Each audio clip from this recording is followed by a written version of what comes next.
Perkenalkan, nama saya Cynthia Claudia Bere dengan NIM 2303020091. Pada kesempatan kali ini, saya akan menganalisis kasus kepailitan yaitu PT Sri Rejeki Isman Tbk atau yang biasa kita kenal dengan nama PT Sritex.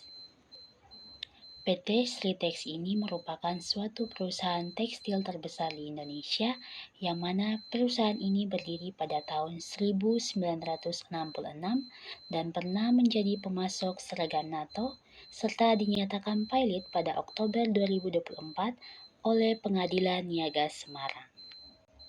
Pemicu dari kepailitan ini ialah karena perusahaan tersebut gagal membayar utang senilai lebih dari 20 triliun kepada kreditur sindikasi bank di dalam dan luar negeri. Nah, sebelumnya itu, PT ini sempat mengajukan PKPU atau penundaan kewajiban pembayaran utang, namun gagal mencapai kesepakatan restrukturisasi dengan para kreditur. Poin yang berikut kita akan masuk dalam dasar hukum terkait kasus tersebut.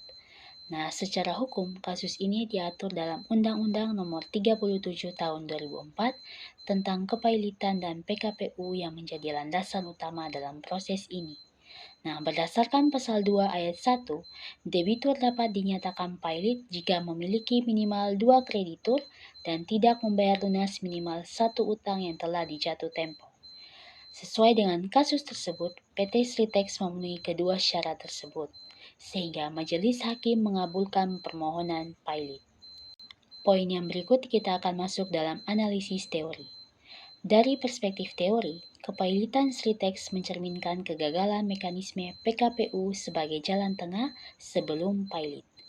Menurut Jurnal Hukum Bisnis oleh Sunarmi tahun 2022, PKPU seharusnya menjadi ruang negosiasi yang efektif antara debitur dan juga kreditur.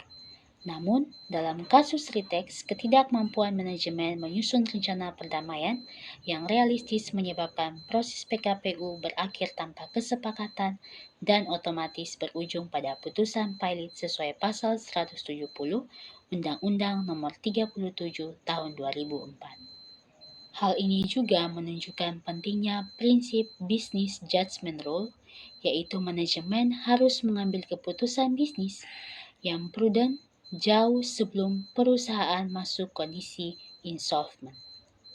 Kesimpulannya, kasus Sritex mengajarkan kita bahwa undang-undang kepailitan bukan hanya alat likuidasi, tetapi juga instrumen perlindungan kreditur dan kepastian hukum bisnis.